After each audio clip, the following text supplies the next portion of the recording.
La Sociedad Española de Radiodifusión presenta... Ser... ¡Viva la radio! Podcast. Siempre. Ser Historia. Cadena Ser. Con Nacho Ares. 1955 fue también año de luto para las letras españolas. El 19 de mayo falleció en Madrid Concha Espina, novelista santanderina que aportó a nuestra literatura obras como La niña de Luzmela, sencillo relato de ambiente montañés, La esfinge Maragata, duro alegato en defensa de la mujer, El metal de los muertos, novela social sobre la vida en la mina, Altar mayor, historia de América o una novela de amor. Todos los escritos de Concha Espina tienen en común un rico y variado vocabulario como vehículo de expresión de su fina sensibilidad. Su entierro constituyó una sentida manifestación de duelo.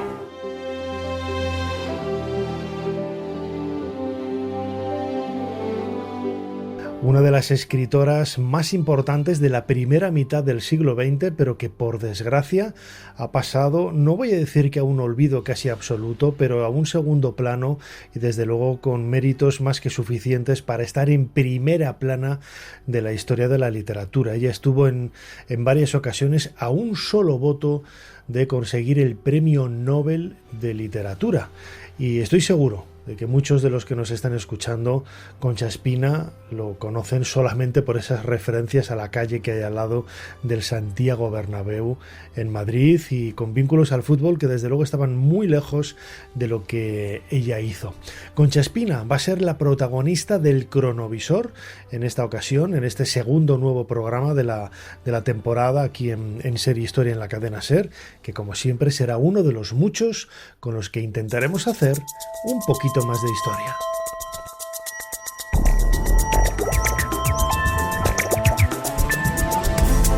Bienvenidos a Ser Historia. Lo acabo de decir, la figura de Concha Espina. Vamos a intentar recuperarla del olvido y colocarla en el lugar que se merece en la historia de la literatura por su trabajo y todos los logros que consiguió en vida. Hablaremos también en este nuevo programa de Ser Historia de la muerte en el mundo tartésico. En la antigua Tartesos, vamos a viajar a la península ibérica, el primer milenio antes de Cristo. En nuestra sección de Historia y Ciencia .2 vamos a hablar de una figura también emblemática en la historia de la divulgación de la ciencia, Carl Sagan. Y acabaremos nuestro programa viajando a Levante, viajando a la Edad Media para conocer cómo se extendió por aquella zona la peste negra y qué implicaciones tuvo desde el punto de vista histórico y también desde el punto de vista humano. Como siempre, pues casi 90 minutos repletos de historias si lo escucháis a través de los podcasts o casi una hora en esta emisión de la madrugada al sábado al domingo aquí en la cadena Ser.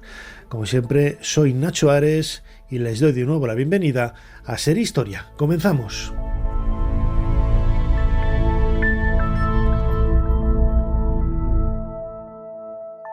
Sigue a Ser Historia en las redes sociales. Nos tienes en Twitter, Facebook, YouTube, Instagram y TikTok. @SerHistoria. Y también puedes suscribirte a nuestra newsletter mandándonos un correo a serhistoria@cadenaser.com. Jesús Callejo, una semana más. Bienvenido de nuevo a Ser Historia. Pues ¿qué tal?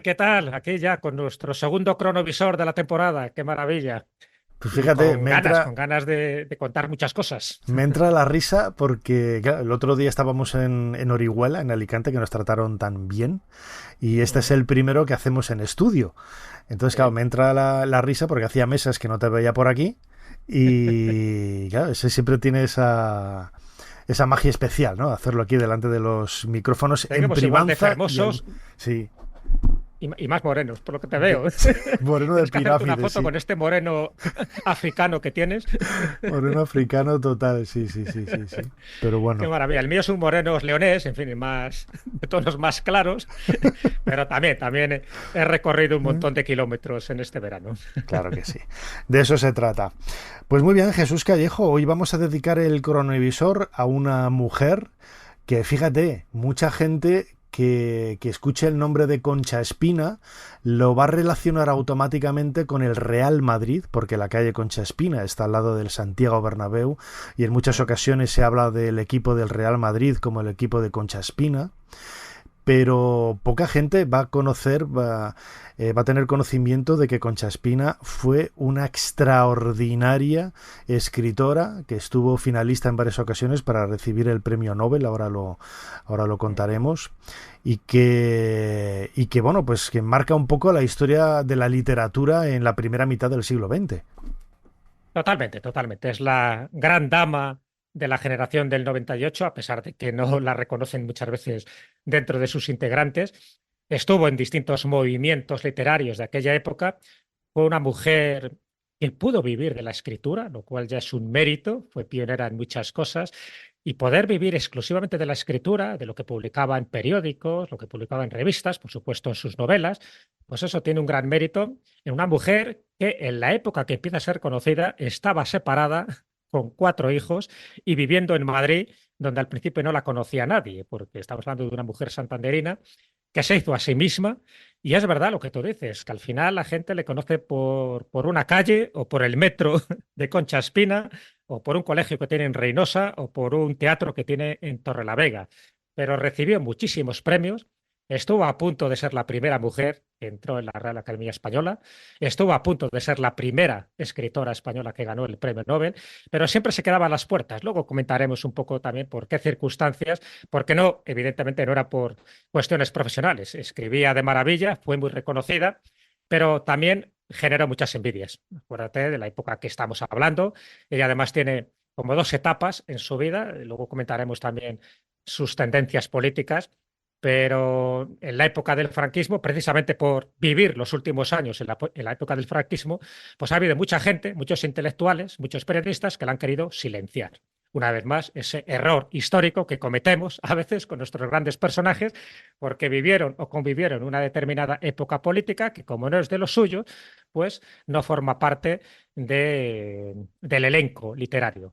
A sabiendas de que estamos hablando de una gran mujer, de una gran escritora. Luego comentaremos los grandes profesionales y coetáneos que tuvo a su alrededor, donde alababan sus virtudes, entre ellos Menéndez Pelayo, Gerardo Diego y tantos, pero que por distintas circunstancias durante mucho tiempo ha quedado silenciada, y yo creo que ahora es el momento de sacarla un poco del olvido y contar pues las grandes aventuras y las grandes proezas que hizo Concha Espina.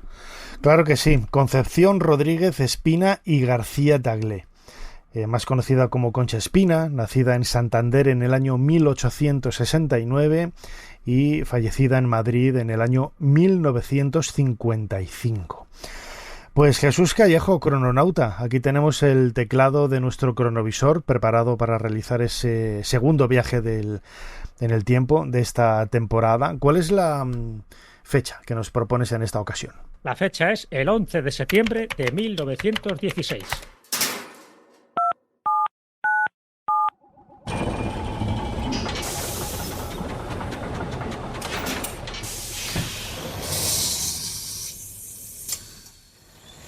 Adelante, pasen. Jesús Callejo les está esperando junto al cronovisor.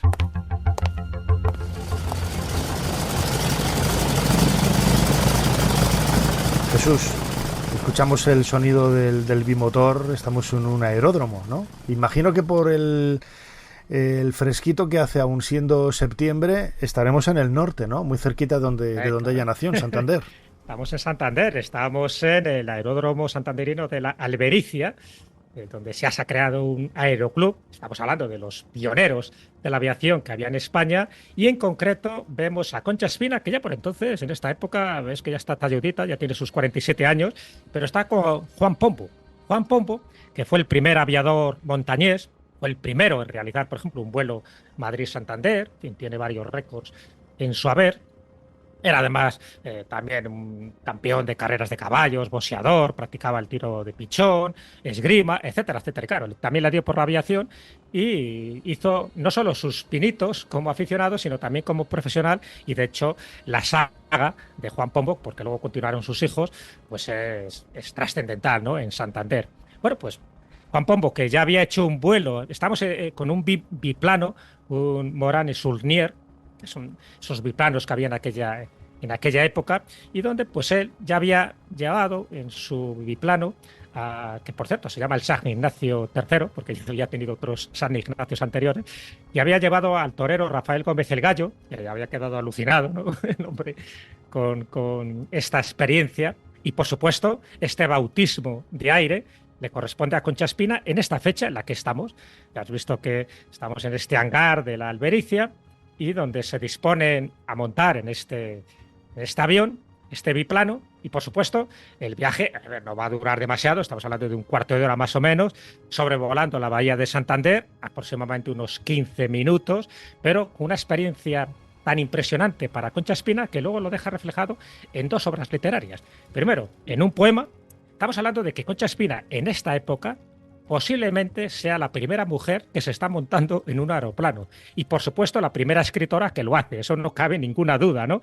Y lo deja reflejado, por una parte, en este poema, En Sol se titula, lo cual ya es los primeros poemas dedicados a la aviación, y en una novela breve que se llama Tallinn, con lo cual ya tuvo también pues eso, esa influencia, quedó un poco pues bautizada por este bautismo de aire y sobre todo por una experiencia cumbre que pocas mujeres estaban dispuestas a aceptar porque se consideraba que era algo muy peligroso, que en fin, que era solo algo para hombres. Ella era una mujer echada para adelante y fíjate que tenía 47 años en este momento, pero no tuvo ningún problema. Era ya muy, muy conocida y muy reconocida y por supuesto pues se aventuraba con cualquier cosa, entre ellas ya se había separado de su marido, lo cual también era un acto de heroísmo en aquella época. Ahora luego lo comentaremos, ¿no?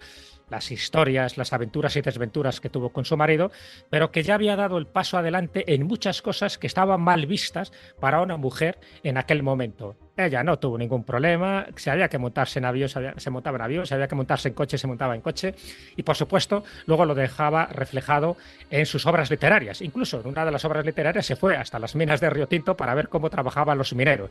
O sea que se ponía el mono de trabajo, luego escribía de maravilla y luego recibía muchísimos premios literarios. Y recibir tantos premios literarios le generaron muchas envidias. Claro, estaba pensando un poco en ella ahora con ese bagaje, ¿no? de mujer valiente, ¿no? En definitiva, como podríamos definirle en aquella época. Recordemos que estamos en la primera mitad del siglo XX, en donde la mujer, aparte de los avances que sí que es cierto, ¿no? Que hubo hasta la Segunda República y que luego con el franquismo se vinieron todos abajo, pero sí que es cierto que no dejaba de ser un personaje secundario, ¿no? en toda esta historia, y tiene muchos paralelos, ¿no? Por lo que cuentas con Agatha Christie, ¿no? Otra mujer escritora, también muy valiente, muy decidida a hacer cosas. Ella también se separó, ella también le dio por volar y por hacer incluso surf, ¿no? En Canarias creo que era. Y todo esto también encaja un poco con la personalidad de Concha Espina, ese anhelo de hacer cosas diferentes, de hacer cosas nuevas, ¿no? Totalmente, totalmente. Ya te digo, el hecho de que fuera la primera escritora española que prácticamente vive de eso, es verdad que estaba también Carmen de Burgos, Colombín en aquella época, también ella vivía de estos artículos, pero bueno, ella es la que de alguna forma da un referente a otras mujeres que siguieron sus pasos, porque, ya te digo, con todas las circunstancias anómalas que tuvo a su alrededor, eso es una mujer separada, con un marido que la maltrataba, que incluso rompía sus manuscritos, con 4 hijos, llegó a tener 5, pero uno murió muy jovencito, con 5 años, donde estuvo viviendo también en Valparaíso, en Chile, pensando que allí iban a encontrar la fortuna. Era la época donde vamos a hacer las Américas y el marido pues hablaba mucho pero hacía poco y por lo tanto allí no había ninguna fortuna y tuvieron que venir arruinados otra vez a España. Al final le dio un pasaporte a México para decir: tú te vas para allá, yo me quedo en Madrid, déjame con mis hijos y tú te buscas la vida. Bueno, este acto de valentía que ahora nos parecería normal, en aquella época no era tan normal, ¿no? Que una mujer tomara las riendas de su vida y se fuera además a Madrid, donde ella no tenía ningún tipo de contacto ni de parentesco con nadie de Madrid, pero rápidamente cayó en gracia, rápidamente granjeó la amistad de Gerardo Diego, de Gregorio Marañón y de tantas personas, e incluso hizo una tertulia, la famosa tertulia de los miércoles, en donde ella vivía en aquella época, en el barrio Salamanca, en la calle Goya 77, y era un centro de intelectuales, es decir, la gente guapa, los más ilustres. Las lumbreras mayores que había en España en aquella época, todas pasaban por la casa de Concha Espina. Para que eso lo lograra una mujer que prácticamente empezó de cero, yo creo que nos demuestra su carácter, su personalidad, su carisma y, por supuesto, pues las ganas de romper barreras. Mucha gente la considera como una avanzada en el feminismo. Yo no lo diría como tal, porque en el feminismo en aquella época era muy distinto, ¿no?, al que ahora entendemos. Pero sí es cierto que se pueden como barajar 4 elementos principales en la vida de ella, a pesar de que tuvo 2 etapas fundamentales, pero uno de ellos, por supuesto, fue su independencia personal. Ella no quería depender ni de la familia, ni, por supuesto, del marido.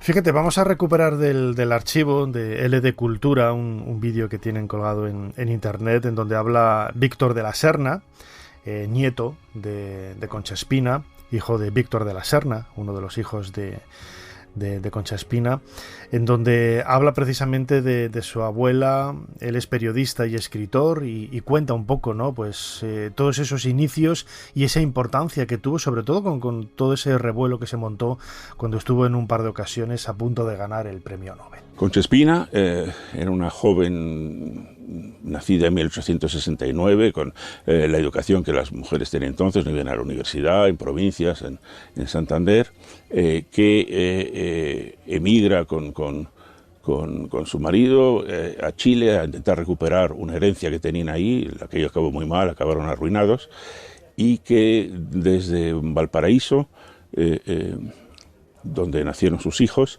empieza a escribir para periódicos españoles desde ahí, manda colaboraciones, las ven y al final empiezan a publicarlas y se revela que es un gran talento de escritora, muy fina, con un vocabulario y una riqueza que deja pasmada a la gente todavía hoy, y a pesar de su modesta educación de colegios de monjas del norte de España. Entonces, fue una novelista muy aclamada, con unos temas inhabituales en las mujeres en su tiempo, temas sociales, el metal de los muertos, la vida en la minería, en Río Tinto, Huelva, en la maragatería, tiempos duros, y de temas también sobre la condición de la mujer, desde un punto de vista cristiano, de derechas, pero como la propia alcaldesa de Madrid la ha definido, como una feminista de su época. Tuvo que sustentar a su familia, se separó muy pronto de su marido y siguió haciéndolo a base de escribir el resto de su vida, cosa que era también bastante inhabitual en aquella España. Uno de sus hijos fue Víctor de la Serna, por conocer la persecución a la que era sometido su hijo por la extrema izquierda al principio de la Guerra Civil, pues ella se identificó muchísimo con él, naturalmente.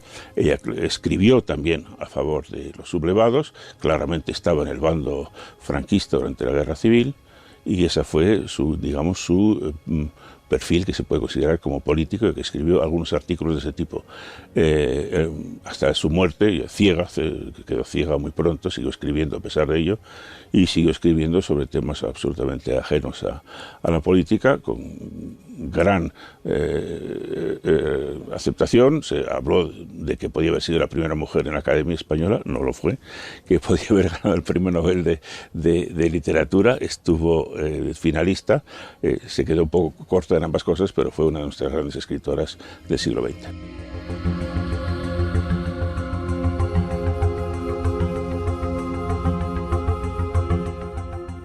Jesús, son muchos argumentos los que deberían ensalzar, ¿no?, la labor de Concha Espina, y por desgracia es muy, muy desconocida. Quizás por lo que comentabas antes de esas envidias que generó en su época, porque no era normal, no solamente que un escritor viviera de su trabajo, sino que una escritora, una mujer, mucho menos. No, así es, no tenía mucho sentido, ¿no?, que realmente la dejaran un poco relegada a pesar de la cantidad de premios que ella obtuvo, ¿no? Y es cierto que fue propuesta para el Premio Nobel de Literatura, y no solo 3 veces, como nos han dicho, sino hasta 9 veces. Lo que pasa es que en 3 veces estuvo a un voto de ser ganadora del Premio Nobel.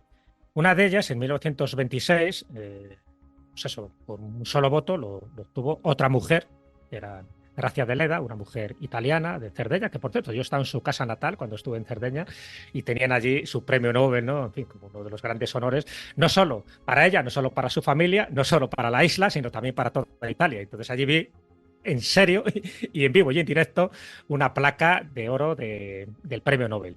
Bueno, pues en este caso también en 1929 fue propuesta, ganó también por un voto Thomas Mann, y en 1931 igual, y nada, no lo conseguía, ¿no? Y curiosamente, y se sabe, porque luego se conocieron las votaciones secretas, en el año 1926 no lo gana por un voto y ese voto correspondía a la Real Academia Española. En fin, eso de ser cainitas y tirarnos piedras a nuestro propio tejado parece que no es de ahora, sino de antes. Como de hecho, con, también como fue con convocada. Eurovisión, ¿no?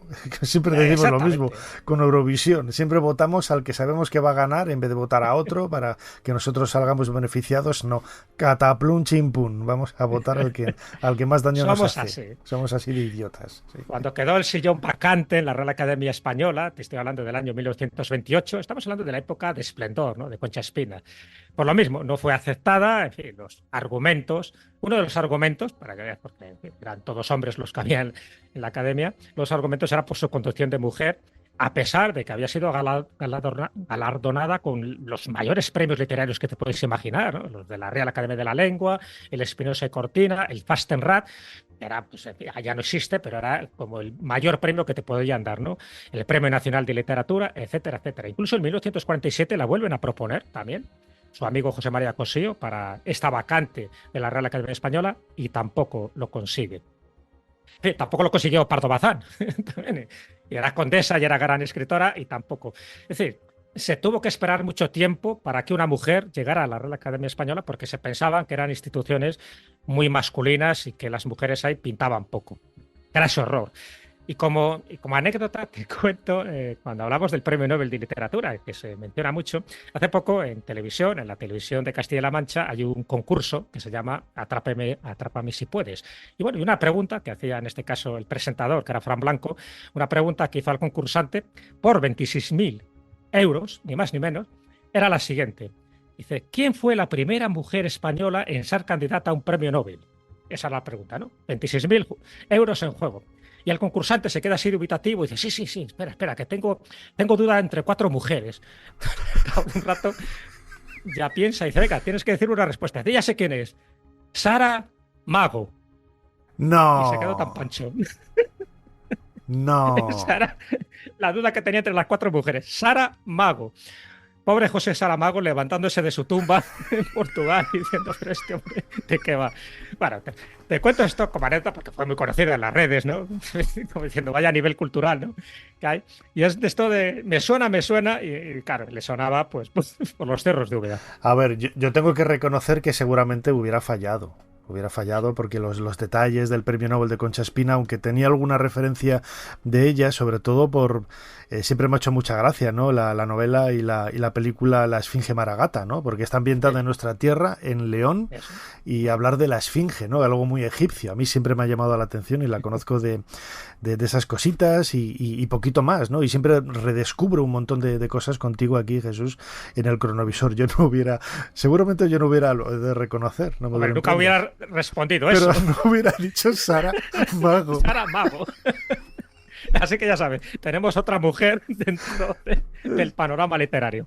Es que es brutal. Bueno, es brutal. Una anécdota, una tontería, pero es cierto que en este caso, pues eso, se quedó en las puertas, igual que pues la pasó pues en otro tipo de candidaturas que ella fue recibiendo, y ya te digo, recibió bastantes, para tener las envidias que tuvo. Sí que fue muy reconocida, sí que viajó muchísimo, y de hecho uno de los viajes que hizo, y eso es muy importante también tenerlo en cuenta, fue a Estados Unidos.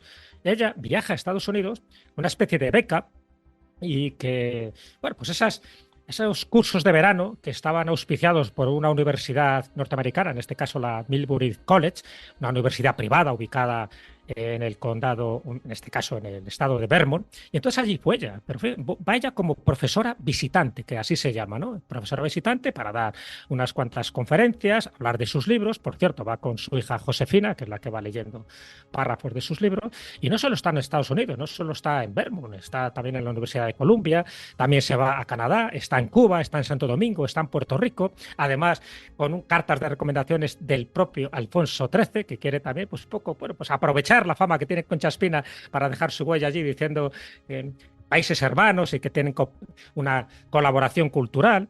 En Nueva York le concede la medalla de arte y de literatura de la Hispanic Society también, o sea, que era una de las instituciones, ¿sabes?, más prestigiosas que hay en Estados Unidos y que lo recibe en 1943.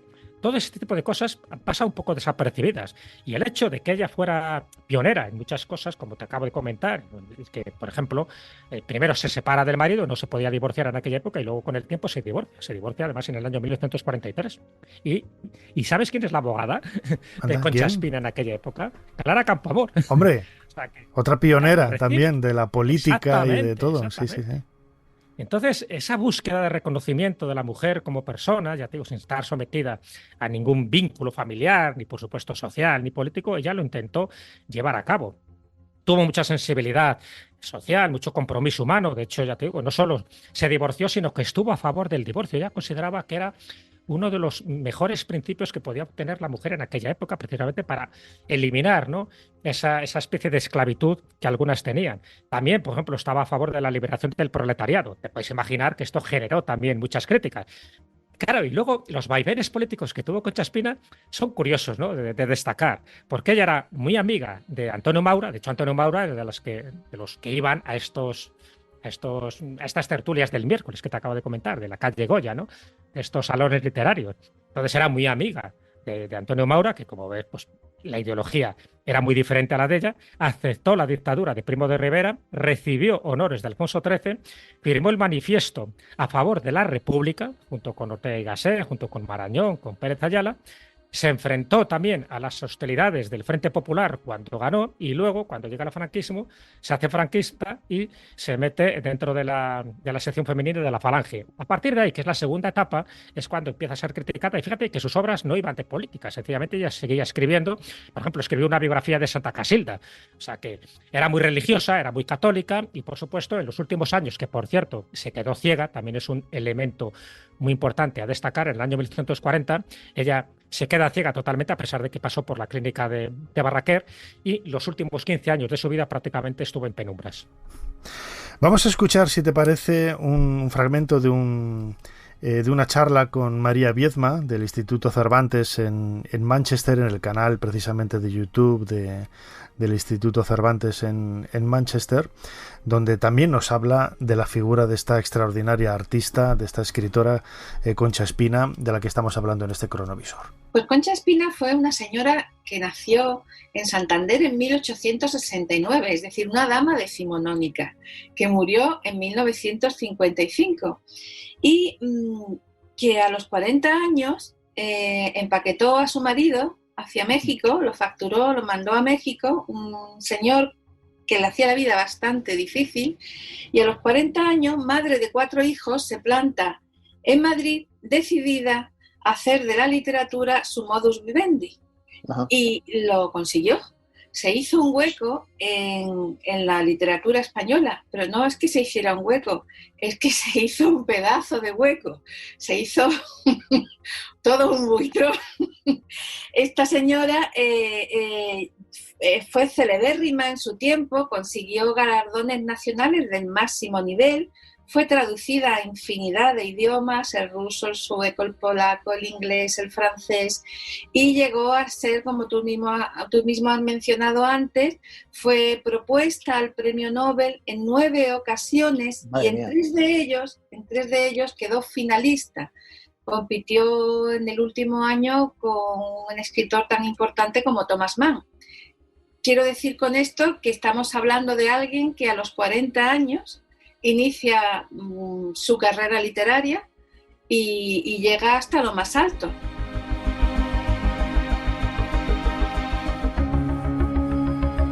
Jesús, me llama la atención de una forma muy hermosa, ¿no? El hecho de que utilice María Viedma el término la señora Concha Espina. La señora Concha Espina, porque hace también un poco, refuerza, ¿no?, esa idea de mujer con empaque, de mujer con fuerza, de mujer con personalidad, con arrojo, que es un poco lo que caracterizó a Concha Espina a lo largo de su vida, ¿no? Y en definitiva no cansarse con nadie, ¿no? Porque estuvo, como sucedió con muchísimas personas, ¿no? A lo largo de esa primera mitad del siglo XX, pues estuvo...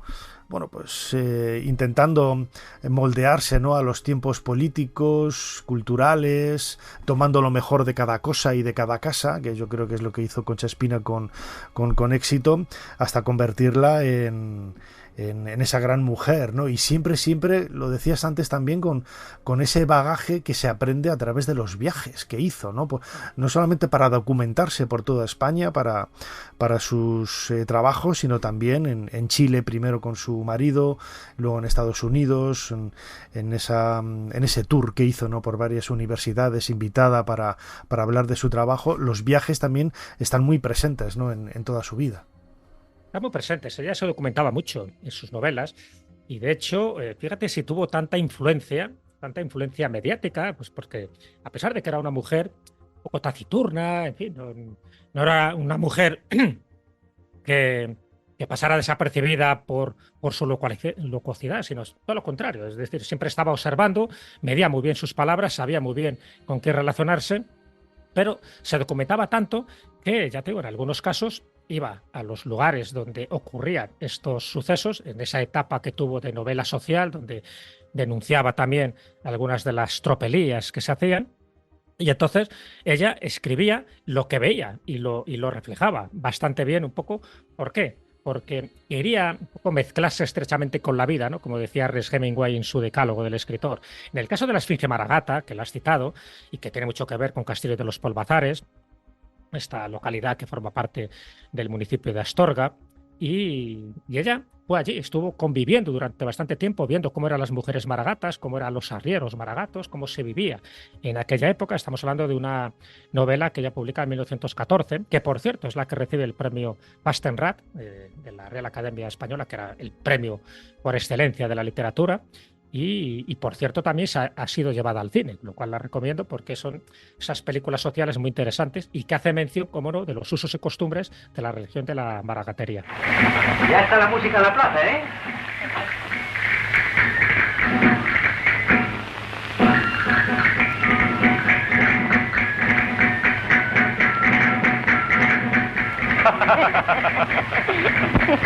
Saludo a todos, ¿eh? Mi primer saludo es para ti, abuela. Hola, Ramona. Bienvenido, Antonio. En nombre de todos. Gracias, abuela. ¿Y a ti cómo te fue, Antonio? Ya sabemos que bien. Sí, pero con ganas de volver por acá. ¿Es esa la prima? Sí, esta. Tu prometida. ¿Cómo estás? Bien, ¿y tú? Mucho me habían hablado de ti y ardía en deseos de conocerte. No me engañaron las referencias.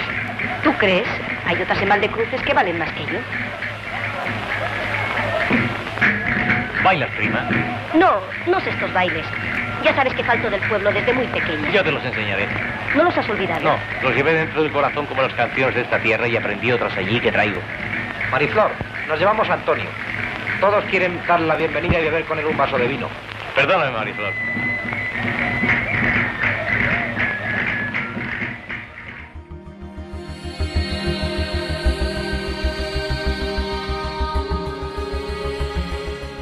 Muy bien, Jesús, ahí hablabas de esa novela, La Esfinge Maragata.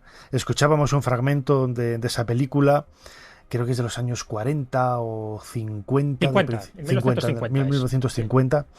Y llama mucho la atención, ¿no? Ese ambiente tan endogámico en la sociedad de la época, con esos matrimonios concertados que nosotros lo hemos vivido con nuestros abuelos. Yo recuerdo que cuando vivía en Valladolid, los vecinos, claro, les veía a todos con, no voy a decirlo el nombre, ¿no?, el apellido, pero era un apellido extraño y todos los miembros de la familia tenían el mismo apellido extraño varias veces. Digo, pero muy de primos, ¿no? Pero total, ¿sabes? Total. Y así salían, claro. Al protagonista en el precisamente que arreglan ese matrimonio con una prima suya a la que hacía tiempo que ni veía. O sea, una cosa total muy loca, ¿no? Y que yo que vengo de Egipto, allí es lo más común del mundo, ¿no? Ese tipo de matrimonios arreglados, tanto en musulmanes como en cristianos, es algo que da la naturaleza del lugar, es muy común, ¿no? Pero llama la atención, ¿no? Como en aquella época, en los años 30, 40, pues estuviera tan normalizado, y lo bien que lo cuenta Concha Espina en sus novelas. Muy bien que lo cuentas, porque ya te digo, ella se caracterizaba por ese estilo muy depurado en literatura, teniendo en cuenta de que es verdad que ella procede de una familia más o menos acomodada, aunque venida menos porque se fueron arruinando tanto su padre como su marido, pero tampoco tuvo una educación muy especial, salvo la clásica educación de una señorita de bien en aquella época, ¿no? Tampoco tiene una biblioteca muy extensa, sí es verdad que tenía una pequeña biblioteca que conservaba su madre, por lo cual cuando muere su madre es uno de los grandes palos que ella lleva en su vida, ¿no? Porque tenía muchísima vinculación con su madre, pero tampoco tenía, así ya te digo, una educación como muy elitista como pudo haber tenido la condesa Pardo Bazán y otras mujeres de la época. Y sin embargo, ella escribía de maravilla. Yo te digo que ella, de hecho, esa versatilidad literaria, esa exploración, ¿no?, por diferentes corrientes literarias que había en aquella época, a veces la meten dentro de la generación de 98, pero otra vez la meten dentro del romanticismo, otra vez dentro del costumbrismo, que yo creo que es donde encajaría más, también en el realismo, en el regionalismo, incluso a veces en el modernismo, ¿no? También coqueteó un poco.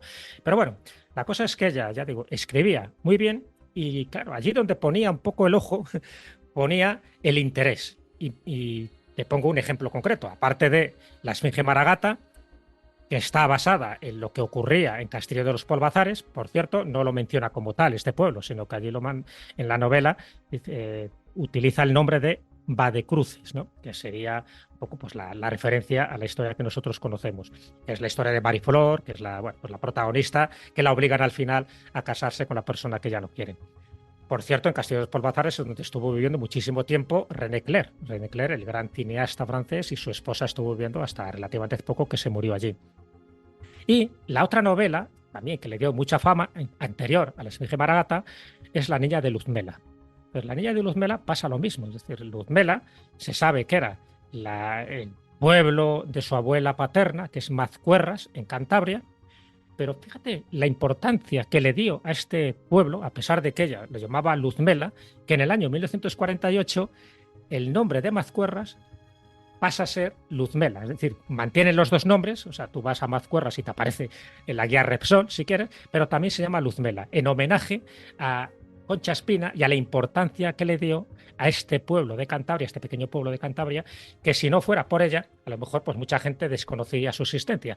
A pesar, lo mismo que pasa con Castillo de los Polvazares, que en Mazcuerras también ha habido otros literatos importantes como Josefina Aldecoa y su marido.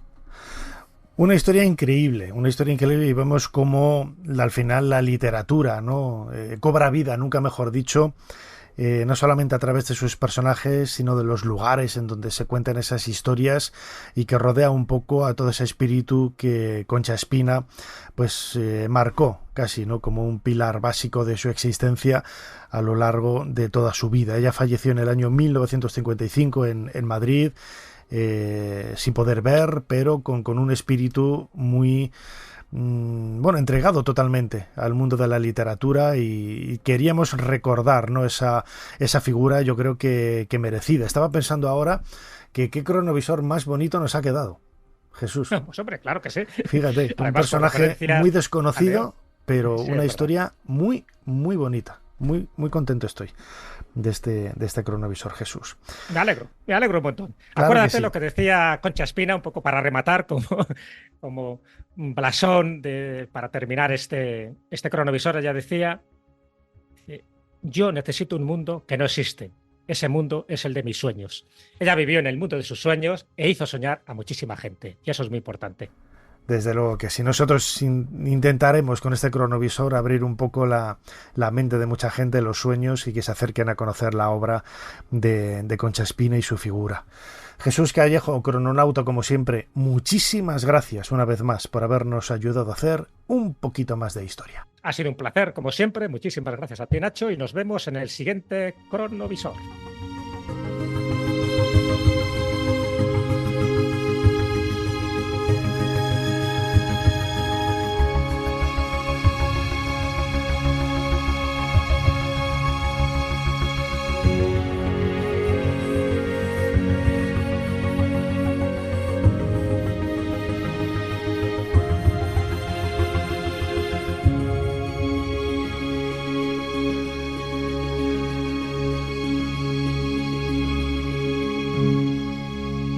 En Saint-Gervais, Blois, a 25 de mayo de 1856. Empiezo hoy con estas líneas mis memorias, las memorias de un mago y un humilde aspirante a científico. Si el lector me lo permite, voy a conducirle por algunas escenas de mi vida, servirle de cicerone, y para evitarle la fatiga, haré de modo en mi calidad de exbrujo que su viaje y visita se ejecuten sin cambiar de sitio. Ser Historia con Nacho Ares. Todo lo que quisiste saber de la historia, la madrugada del sábado al domingo, en la cadena SER. Aquí lo que encontramos fue las famosas cabezas que todo el mundo ha visto, que están depositadas aquí a distintos niveles, o sea, porque cuando se han destruido, se han tirado pues de forma aleatoria, con lo cual algunos restos de la cabeza aparecían a 2 metros de altura y la otra casi a ras del suelo, ¿no? Entonces, bueno, porque son extraordinarias, ¿no? La verdad es que han roto un poco muchos moldes, porque pensamos primero que el mundo tartésico era un mundo anicónico, dentro de las pequeñas esculturas que hay, ¿no? Como el sacerdote de Cádiz, o el que tenemos aquí expuesto, ¿no? Las Tartes del Carambolo, pero bueno, son elementos de bronce que no tienen nada que ver con una escultura de piedra, que tienen una talla de una gran... no sé cómo decirlo, ¿no? Pero la mano del artista es bastante buena, es una mano genial.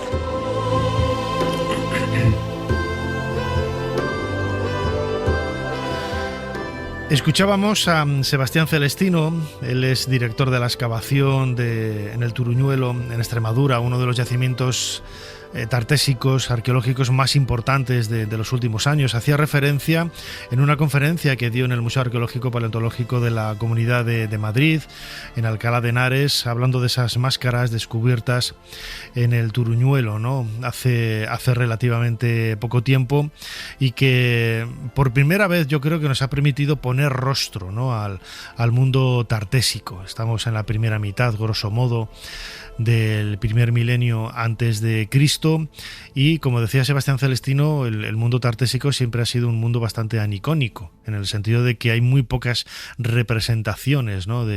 humanas al respecto, ¿no? Lo que lo convierte en una cultura al mismo tiempo fascinante, pero al mismo tiempo muy distante, ¿no? En ese concepto de humanidad, ¿no? Que tenemos en otros lugares del mundo contemporáneos, ¿no? Como otros lugares del Mediterráneo, el mundo de Grecia, Roma, tiempo después o mucho antes en Egipto. Uno de los aspectos que más llama la atención también de la cultura tartésica es la muerte, ¿no? Sobre la mesa de esta máquina del tiempo aquí en Ser Historia tenemos un libro, La muerte en Tartesos, publicado por Almuzara, de Jesús Manuel Fernández Rodríguez, quien ya nos está atendiendo desde Tenerife. Jesús Manuel, bienvenido a Ser Historia. Encantado de estar aquí, es un auténtico placer. La primera pregunta, ¿qué hace un canario investigando sobre Tartesos? Que eso me parece absolutamente llamativo. Cuando me dijeron que vivía allí, que residía allí, luego estaba viendo el currículum y desde luego pues está muy implicado y muy imbricado en el mundo tartésico, ¿no? Es uno de los máximos expertos en su arqueología y en todo esto. Pero ¿cómo nace el interés, ¿no? de una cultura peninsular en el mundo insular? Pues el mérito o el demérito, no lo sé todavía, lo tiene el que fuera, bueno, sigue siendo, yo lo considero así, mi profesor, mi tutor, mi maestro, don Antonio Tejera Gaspar, catedrático de arqueología, muy involucrado en el mundo tartesio, no obstante fue profesor en la Universidad de Sevilla y también en Huelva, y fue el que me metió el gusanillo de investigar sobre tartesos, y bueno, hasta la fecha ya son más de 30 años. Uh-huh. Bueno, pues no es poco tiempo, ¿no? Para investigar y para acercarse, lo decía yo ahora, ¿no? A un mundo del que se conoce poco, ¿no? El mundo de la muerte en Tarteso es quizás a mí siempre se me escapa la S final. Ahí con Sebastián Celestino y yo tenemos ahí la pugna siempre, ¿no? Digo, yo le pregunto, ¿pero por qué es Tarteso? Y dice, ¿por qué es Tarteso? Porque se dice así, ¿no? Y a mí me cuesta mucho decirlo de Tarteso. Yo siempre voy con Tartesos o el mundo tartésico y este tipo de cosas, ¿no? Pero bueno, hay poca información, ¿no? de la muerte en Tarteso, pero sobre todo desde el punto de vista visual. Hay mucha arqueología, pero quizás no es tan espectacular como en otros lugares o otras culturas de peninsulares, ¿no? Exacto, hay muchísima información. De hecho, podemos arrancar desde el siglo XIX, incluso hasta antes, para encontrar excavaciones de necrópolis tartesias. El problema es que ese volumen de datos, esa enorme cantidad, realmente muy poquitas veces ha sido sistematizada y todavía menos ha sido atacada en profundidad. Es decir, tenemos una visión de la muerte muy principesca, incluso me atrevería a decir que es hasta glamurosa del mundo tartesio, y bueno, y precisamente lo que pretendía este libro es trascender esa imagen e intentar aterrizar en otro tipo de enterramientos y de tumbas conocidos, pero sobre los que apenas se ha intentado estudiar en profundidad desde hace más de 200 años. Además hay un hándicap muy grande, ¿no? Que es la ausencia de textos. Hace unas semanas, ¿no? Salió la aparición de ese alfabeto, pero aún así la ausencia de textos lo convierte en un problema, ¿no? En un hándicap, en el sentido de que, claro, tienes que interpretar los objetos materiales que aparecen en la excavación, y eso en muchas ocasiones es difícil. Sí, es uno de los grandes retos de lo que llamamos arqueología de la muerte o arqueología funeraria, es decir, interpretar no solo ofrecer una lectura social, sino intentar también ofrecer una lectura ideológica, sin la cual tampoco se entendería el tipo de sociedad que utilizaba esa sepultura. Y lamentablemente no solo no contamos con textos escritos, sino que los estudios bioarqueológicos, el estudio de los restos óseos, también son bastante escasos, son contadas con los dedos de una mano esos estudios bioarqueológicos o bioantropológicos, y lo cual lastra bastante el sacar conclusiones de una forma contundente.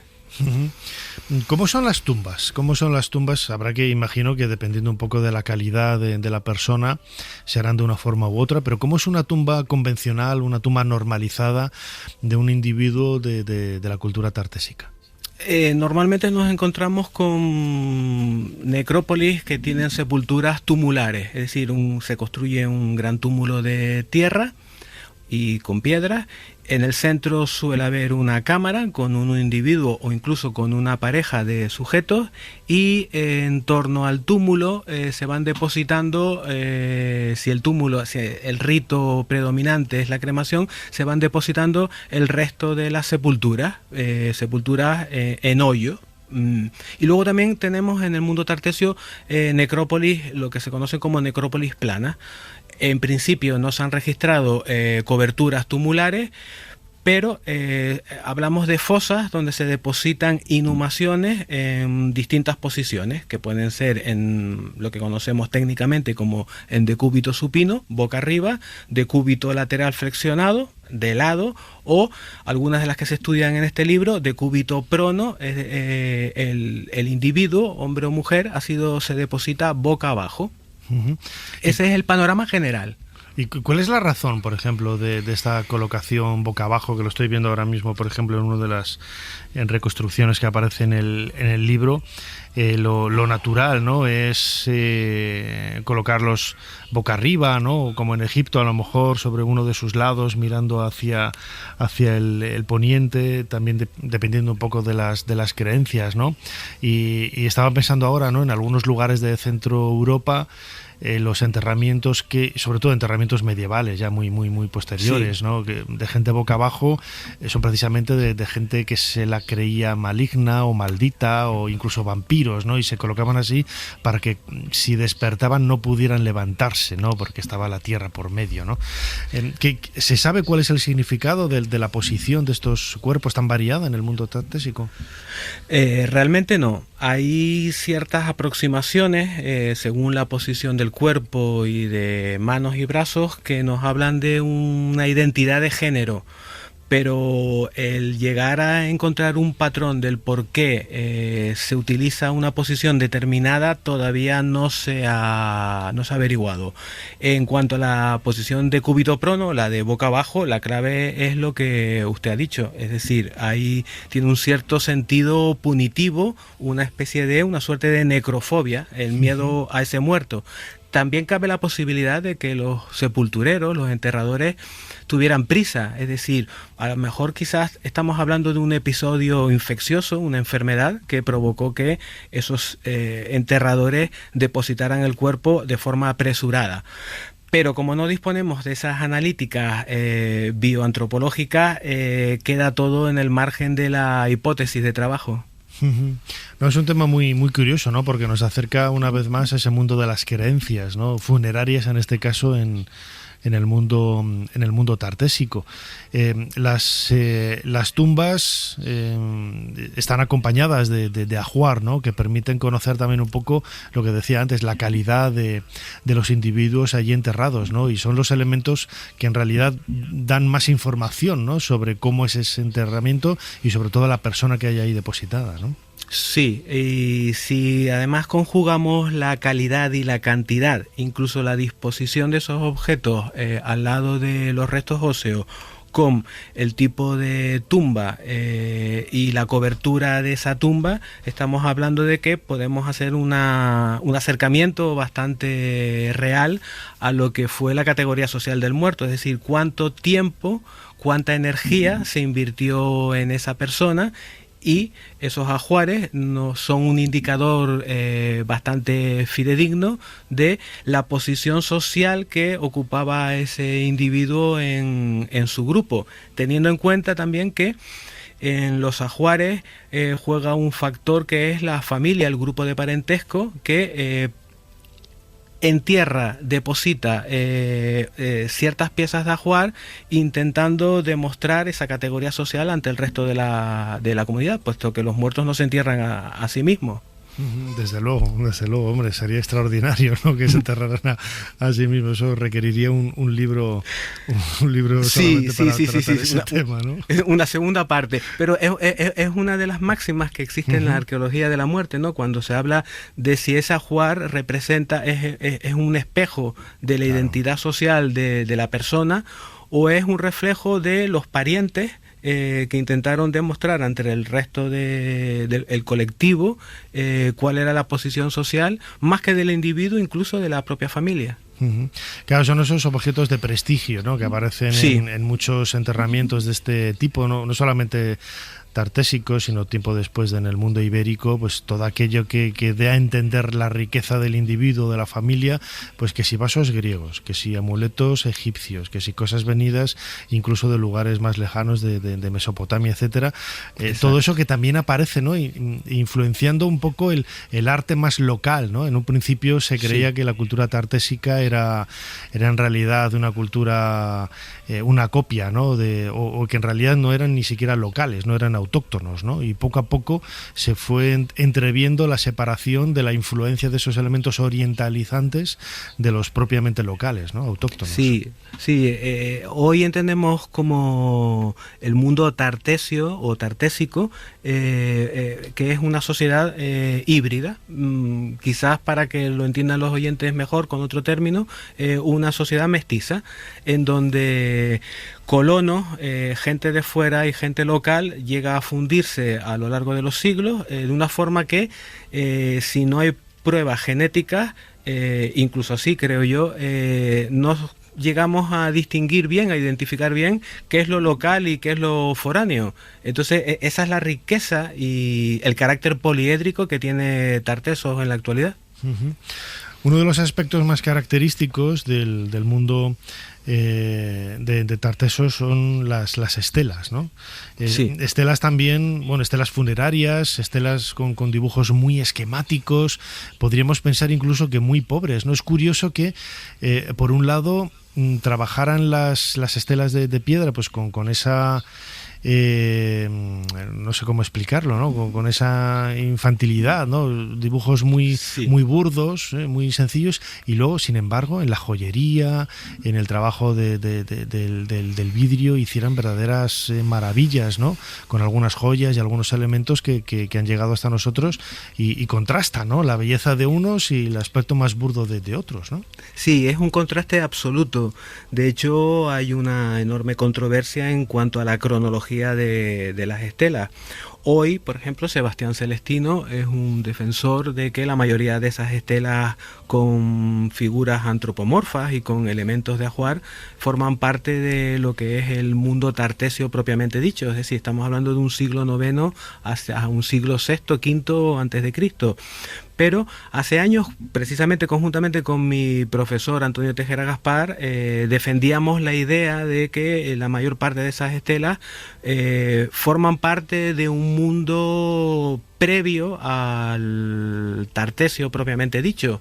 Es decir, son representaciones de la gente, de los autóctonos indígenas que vivían antes de la llegada de los fenicios. De hecho, algunos de las armas, de los elementos que aparecen, tienen una clara filiación y cronología atlántica, es decir, estamos hablando de finales del segundo milenio antes de Cristo. Pero insisto, esto es una controversia que hoy en día se acepta más de que esas estelas sean tartesias propiamente dichas, lo cual da un elemento de contraste, por ejemplo, con las caras que han aparecido en el Turuñuelo, unos grabados muy toscos, muy esquemáticos, frente a una iconografía muy, muy elaborada. Uh-huh. Sí, desde luego, ¿no? Y estaba pensando ahora un poco en esa influencia orientalizante, ¿no? Que marca un poco también esos contactos, ¿no? Comerciales, seguramente pues a través del mundo fenicio,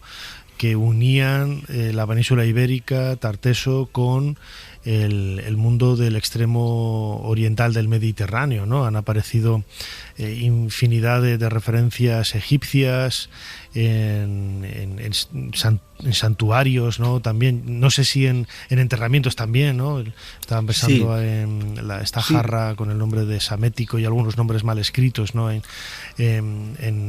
egipcio antiguo, que se buscaba con ello, pues eso, escribir en jeroglífico no tiene sentido, pero da la sensación, ¿no? De que es un objeto de prestigio venido de lejos, ¿no? Y se comerciaba con ello, y bueno, y con eso se intentaba explicar, ¿no? Las relaciones que había con pueblos lejanos, ¿no? Sí, esa es la clave.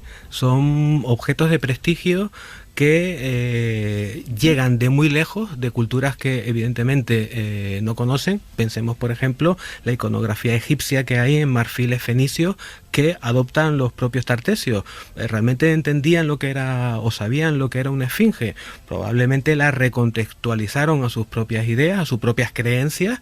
No sabemos exactamente qué significado le daban, pero el valor que tienen esas imágenes y esos productos es el valor de la distancia. Es decir, son objetos llegados de tierras muy lejanas que a su poseedor le dotan incluso de una posición privilegiada en esa sociedad. Es poseedor de objetos maravillosos.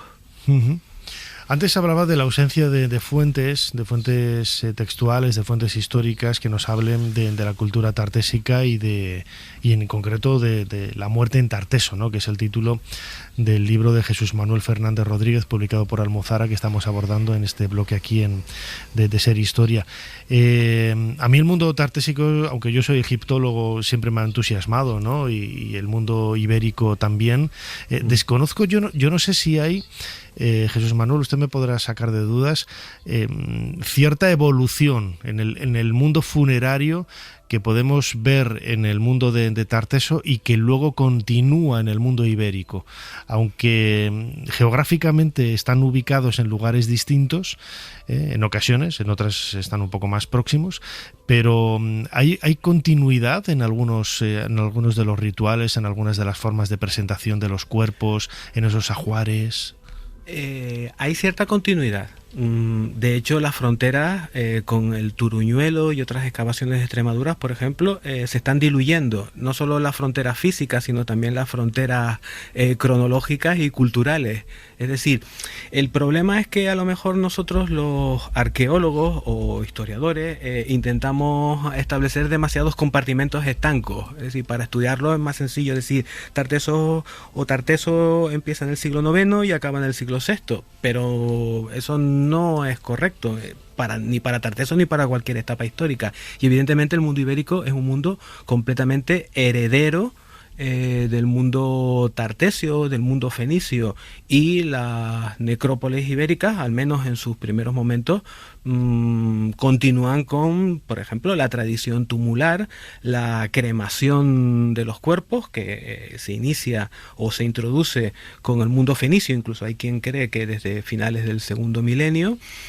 Lo que sucede es que los contactos externos van cambiando y las sociedades también van transformándose, van evolucionando. Y luego hay elementos diferenciadores. Por ejemplo, el mundo tartesio es un mundo muy remiso al enterramiento de armas. Se cuentan con los dedos de la mano. Sin embargo, cuando llegamos al mundo ibérico ya vemos una explosión de identidades guerreras en muchas de las personas, hombres y mujeres, como es el caso de la Dama de Baza, la mujer que aparece dentro de la escultura de la Dama de Baza. Ya se enterraban con esas riquísimas panoplias. Pero sí, hay una continuidad ideológica muy clara, y el ejemplo, para ser más preciso, lo tenemos en el monumento turriforme de Pozomoro, donde se entierra un jefe, un régulo, un rey ibérico, pero con una iconografía claramente oriental, incluso más antigua, del siglo IX, antes de Cristo.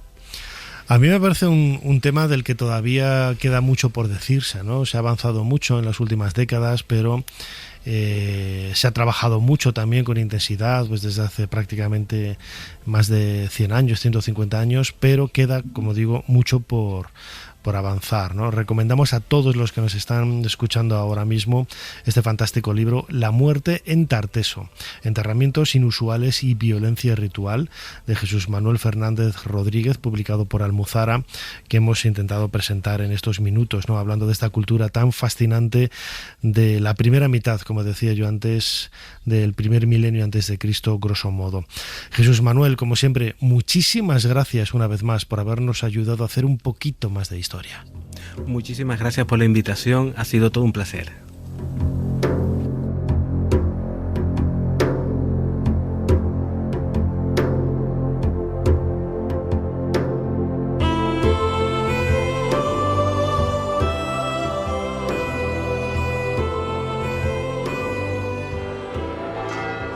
No todo fueron victorias en aquella batalla contra los musulmanes. Muchos de nuestros hombres murieron. Yo tampoco salí indemne. Un arcabuzazo enemigo me hirió la mano izquierda dejándomela inservible. Desde entonces me llaman el Manco de Lepanto, aunque no me ha impedido seguir escribiendo. Y vive Dios que mereció la pena. Ser Historia con Nacho Ares. Todo lo que quisiste saber de la historia, la madrugada del sábado al domingo en la cadena SER.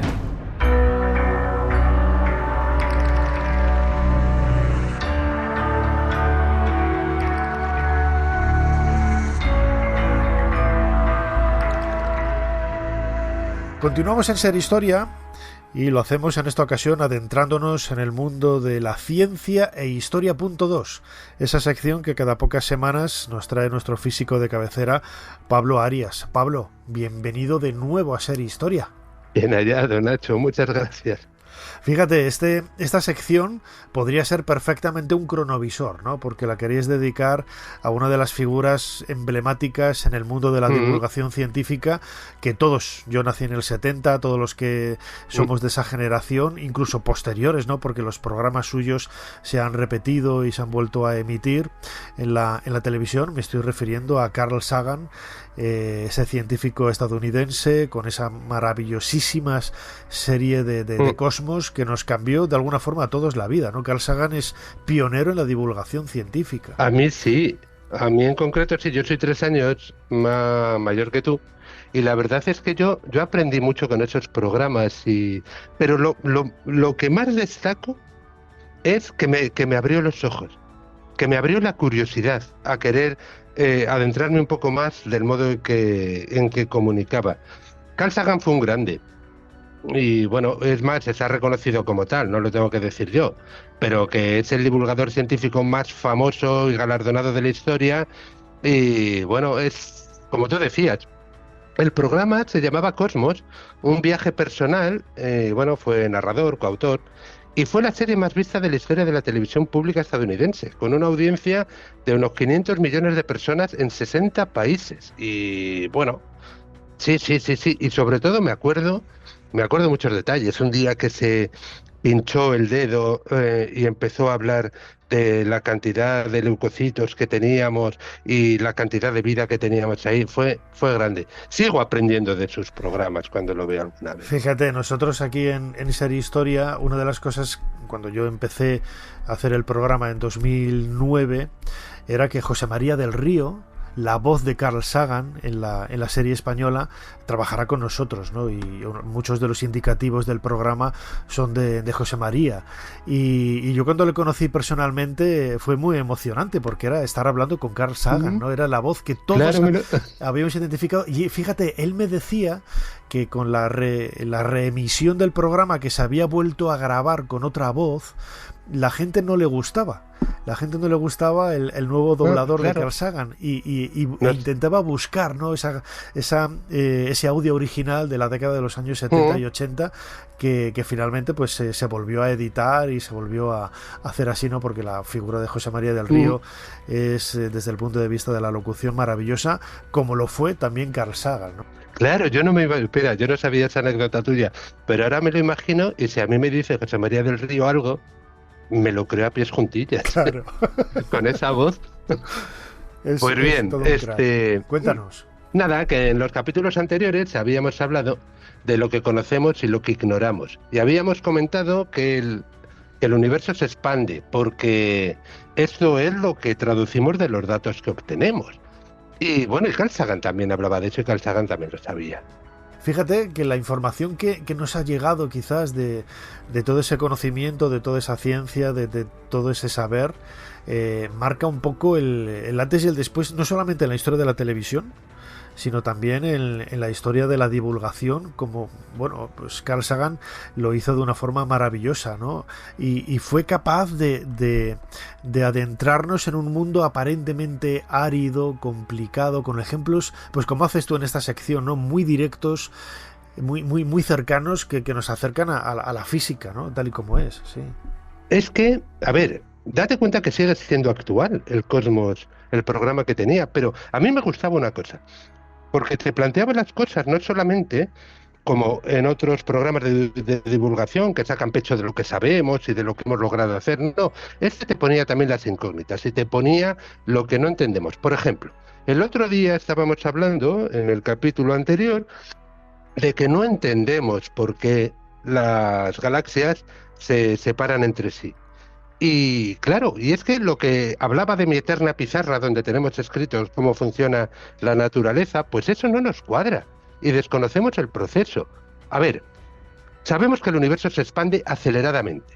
Bien, si hacemos las cuentas, para que eso sea así, se necesita una energía que no detectamos por ningún lado. Y esa energía la llamamos energía oscura. Por cierto, que a mí ese nombre no me gusta nada, pero bueno, se llama energía oscura, sí, es muy homogénea y no es muy densa. Pero es que se llama energía oscura porque no se conoce interacción tanto de la energía como de la masa con ninguna de las fuerzas fundamentales, y en especial con la gravedad. Y como no es muy densa, es muy difícil idear experimentos para poder detectarla, pero tiene una gran influencia en el universo. Bueno, hay diferentes valoraciones de cuánto puede ser, pero aproximadamente es el 70% de toda la masa del universo. Y no sabemos dónde está. Tenemos ideas, es decir, no estamos tan desesperados. Tenemos ideas que apuntan cuál puede ser la composición de esa masa y cómo puede estar.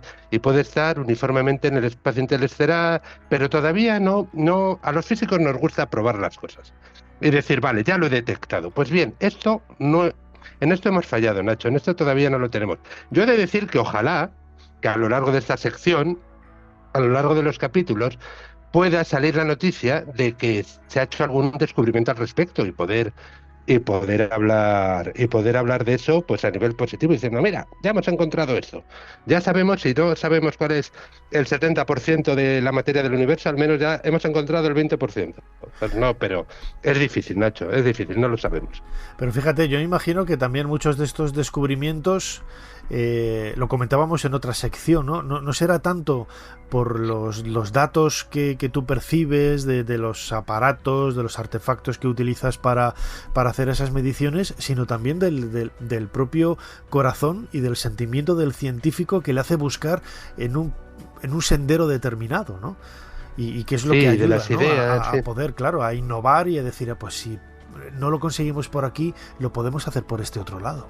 Pues mira, Ortega y Gasset decía que nosotros y nuestras circunstancias. Pues esto también, Nacho. Nosotros somos hombres de nuestra era y tenemos las ideas de la concepción de la naturaleza de un modo que es acorde al como la vemos ahora. Es muy diferente al como la veían, por ejemplo, los griegos, los egipcios.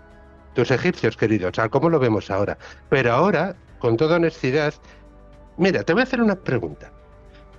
¿Cuál es la velocidad más alta a la que tú has viajado? Pues... a ver... Vamos a poner en un vehículo... Sí, no, en un coche no. Yo aparte que no tengo carnet de conducir, no me gusta... Vamos, que no es que no tengo carnet, siempre tengo piloto que me lleva. Pues yo creo, bueno... Pues en un avión. En un avión, te iba a decir. Estaba pensando ahora en un AVE, en un tren de alta velocidad, no, pero qué coño. En un avión muchísimo más, claro, muchísimo más rápido. Yo quise siempre ser mayor para volar en el Concorde y no se me dio. Lo quitaron hace poco, sí. Bueno, pues agárrate, Nacho, si estás sentado. Agárrate y ponte el cinturón de seguridad, porque mira, solamente de la rotación de la Tierra, si nosotros viviésemos en el Ecuador, vivimos un poquitín más al norte y entonces, bueno, estaríamos viajando, porque la Tierra está viajando a 1000 kilómetros por hora. Sí, eso no es nada, porque si hablamos de traslación, es decir, el giro que realiza la Tierra alrededor del Sol en una trayectoria elíptica, estaríamos viajando a 107.000 kilómetros por hora. Repito, 107.000 kilómetros. Eso equivale a 30 kilómetros al segundo. En este espacio ya habríamos recorrido 120. Wow. La verdad es que es sorprendente. Claro, es que, a ver, vivimos en un planeta que viaja por el espacio. Dentro de una galaxia, la Vía Láctea, que contiene cientos de millones de planetas, y muchos como el nuestro. Pero es que a su vez, Nacho, hay miles de millones de galaxias, solamente en el universo observado, solamente en el que hemos podido recibir sus señales, que no sabemos cuántas habrá más allá. Así que, una de las cosas que nos enseña la ciencia es que hay que ser humildes, porque somos una aldea muy pequeña, en una provincia muy pequeña, en un país pero que muy pequeño. Entonces, en mi opinión, intentar erigirnos en el objeto de la creación es extremadamente arrogante. Eso sí, y eso lo decía Carl Sagan también, pero eso sí, tenemos que estar muy orgullosos de ser capaces de entender lo que entendemos, porque eso es un prodigio. Que desentrañemos las claves con las que funciona la naturaleza que nos rodea, aunque desconozcamos muchas todavía. Esto es un verdadero prodigio. Y bueno, decía, yo también tenía un profesor que decía, Galileo Galilei habría dado un brazo por saber lo que saben ustedes. Y sí, seguramente sí. U otra, pero espera, que te doy otra. Descartes decía, cambio todo lo que sé por la mitad de lo que ignoro. Esa frase es célebre y uno de los iconos, ¿no? También de esa humildad, ¿no? Que tienen que tener los científicos, ¿no? Yo recordaba precisamente un pasaje de uno de los capítulos de la serie Cosmos de Carl Sagan, donde hablaba de ese puntito blanco en medio de la nada, ¿no? En medio del universo que marca un poco señalar lo pequeños que somos, ¿no? Pero hay algo maravilloso que también apuntaba Carl Sagan. No se lo he oído a nadie, si se lo he oído a alguien seguramente sea citando a Carl Sagan. E incluso su hija, que luego escribió un libro contando pues la fortuna que había tenido por tener a su padre alrededor, le decía lo siguiente a su hija. Le decía en primer lugar que tenía que estar muy orgullosa porque aunque seamos poquita cosa, aunque seamos seres mortales, que sabemos que vamos a morir, y demás, tenemos que estar muy orgullosos porque el hecho de estar vivo supone la cantidad de casualidades que han tenido que concurrir para que nosotros estemos aquí y tengamos la capacidad de estudiarla, de admirar la naturaleza que nos rodea. Y decía una cosa que otra vez se me ponen los pelos de punta cada vez que... Mira, existen muchos tipos de estrellas y las estrellas nacen, no voy a decir que viven, pero nacen, evolucionan y después mueren, después se extinguen. No voy a decir mueren, voy a decir se extinguen. Y no voy a decir nacen, voy a decir se crean. Pues bien, pues dentro de los tipos de estrellas, cuando una estrella desaparece, una supernova lo hace con una tremenda explosión. Bueno, es que es incomparable poder poner mesura a lo que hay. Pero en ese instante, en ese mismo instante, es donde se producen la mayoría de los elementos de la tabla periódica que conocemos, no todos, pero sí una gran parte, que se inyecta al espacio y bueno, empieza a ocupar polvo interestelar, pero en particular, por poner un ejemplo, en ese instante de la explosión de la supernova se produce el hierro que nosotros llevamos en nuestra sangre, o el carbono que necesitamos para los huesos, o el oxígeno que usamos para respirar, es decir, todos los elementos que necesitamos para la vida. Y es por eso que Carl Sagan decía algo que, bueno, que me estremece y seguramente a muchos de los oyentes. Carl Sagan decía, y con toda la razón, que estamos hechos de polvo de estrellas. ¿Qué te parece, Nacho? Somos polvo de estrellas. Realmente no se puede explicar mejor, ¿no? El origen de la vida, el origen de nosotros, el origen de nuestro pensamiento, de nuestros anhelos, del lugar en donde vivimos, de absolutamente todo, ¿no? Ese primer punto de inicio, cuando comienza a rodar la rueda de la existencia, es eso, precisamente como decía Carl Sagan, polvo de estrellas. Nada, que solamente decir que ese polvo de estrellas, luego combinado, que somos nosotros, es capaz de desentrañar que el polvo de estrellas se crea con la explosión de una supernova. Así que todo lo que amamos, nuestros seres queridos, están hechos a su vez de polvo de estrellas. ¿De qué estrella vendremos? Todo un misterio que Carl Sagan intentó resolver y por lo menos nos puso en el sendero, en el camino para poder hacerlo. A él hemos dedicado esta sección aquí en Ciencia e Historia.2 de la mano de nuestro físico de cabecera, Pablo Arias. Pablo, una vez más, muchísimas gracias de nuevo por habernos ayudado a hacer un poquito más de historia. Muchas gracias a ti por ayudar a difundir la ciencia.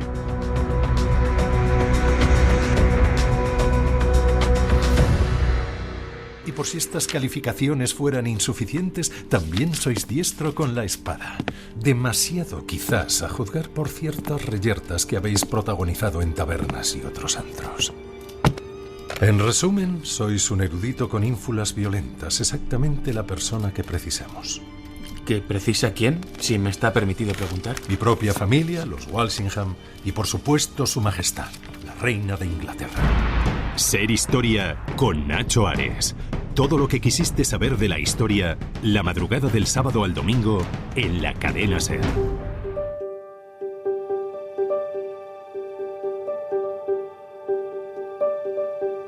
En el pequeño pueblo de Walsham-le-Willow, en Suffolk, Inglaterra, un anciano granjero, William Cranmer, enfermó gravemente en la primavera de 1349. Empezó con dolor de cabeza. Unas horas después, le salieron unos forúnculos por todo el cuerpo. Sus nietas, Hilary y Olivia, nunca habían visto síntomas parecidos. Sospechaban que se trataba de la gran pestilencia, la pandemia que había asolado gran parte de Europa. William Cranmer murió en menos de un día. Si se trataba de la peste, Hilary y Olivia sabían que en su familia nadie estaba a salvo. Los primeros casos en Europa aparecieron año y medio antes, en octubre de 1347.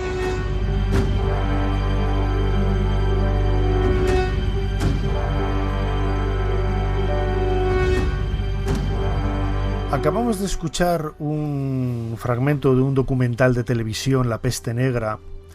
Es un tema que ya hemos tratado en otras ocasiones aquí en Ser Historia. Es un tema realmente muy atractivo desde el punto de vista histórico y muy recurrente también desde el punto de vista literario, porque es absolutamente increíble, ¿no? La historia de la peste es algo que tenemos muy interiorizado, parece algo, bueno, pues que sucedió realmente. La peste negra del siglo XIV, pues eso, ¿no? Sucedió hace casi 300 años, pero la enfermedad, por desgracia, no ha desaparecido, ¿no? Y aunque no genera, ¿no?, los mismos problemas que entonces, aunque parezca increíble, ¿no?, todavía hoy hay algunos pequeños focos, ¿no?, cada pocos años en lugares de Asia, de África, de Estados Unidos, que parece increíble, ¿no?, los focos, los pequeños focos que se van generando en Estados Unidos sobre la peste. Y queríamos tratar los próximos minutos aquí en Ser Historia el tema de la peste de la mano de un buen amigo, Juan Francisco Ferrándiz, sobre todo a colación de su última novela, La heredera del mar. Juanfran, bienvenido de nuevo a Ser Historia. ¿Qué tal? Encantado, Nacho, de estar aquí contigo y con todos los oyentes de este maravilloso programa que llevo siguiendo desde hace tanto tiempo. Siempre es un honor poder volver y vamos a hablar de la peste y de lo que quieras, por supuesto. Desde luego que lo decía ahora, es un tema muy, muy recurrente. Tú lo tratas en tu nueva novela La heredera del mar, publicado por Grijalbo, y además en un contexto histórico que es la Guerra de la Unión, que es un tema que siempre atrapa, ¿no? Estamos en el siglo XIV, precisamente, casi coetáneo, ¿no?, a esa peste negra. ¿Cuál es el contexto, cuál es el momento en el que tú, como buen valenciano, tratas el tema de la peste en tu novela? Aquí una de las cosas que me resultó atractiva es que vamos siguiendo el día a día de lo que sucedió, ¿no? Entonces, de alguna manera, el lector se ve inmerso en ese viaje en el tiempo de la mano de los personajes, y yo creo que nos azotó bien esa peste negra, azotó en muchos lugares, pero en la corona de Aragón y sobre todo en el Reino de Valencia coincidió con otro problema. De hecho, si nos situamos a finales de 1347, estalla la Guerra de la Unión, hubo dos uniones en Aragón y en Valencia, pero la de Valencia constan muchos mercaderes y ciudadanos y burgueses metidos en aquella rebelión, y porque fue prácticamente una rebelión popular contra los abusos de Pedro IV el Ceremonioso, que como siempre tenía las arcas vacías y bueno, pues decidió que Valencia debía costear sus ejércitos y tal, y mandó aquí una serie de consejeros del Rosellón que empezaron pues a meter impuestos abusivos, había sentencias injustas. Eso es lo que dicen las crónicas. Estábamos en esa guerra, estalla la rebelión, empiezan a haber batallas, todas las pierde el rey, y mientras tanto empiezan a llegar rumores de que algo está sucediendo más allá del mar, es decir, en tierras lejanas está muriendo gente de un extraño mal, una extraña pestilencia, que era como llamaban en la Edad Media este tipo de infecciones. Pero ya te digo, nosotros aquí en Valencia estábamos inmersos en otra batalla, estábamos mirando hacia otro lado y cuando vino nos pasó por encima. Es decir, coincide que se detiene al rey, es hecho incluso prisionero en el Palacio Real de Valencia y en ese momento, prácticamente unas semanas más tarde, empiezan ya a morir gente, empiezan a tocar las campanas a difunto desde el alba hasta el atardecer, empiezan, tal y como consta, los notarios a hacer testamentos a troche y moche, por emplear una expresión así vulgar, pero todo eso es lo que nos dicen las crónicas y a partir de ahí empieza pues unos meses, porque la primera oleada de la peste negra fueron unos meses que dejaron a la gente totalmente desconcertada.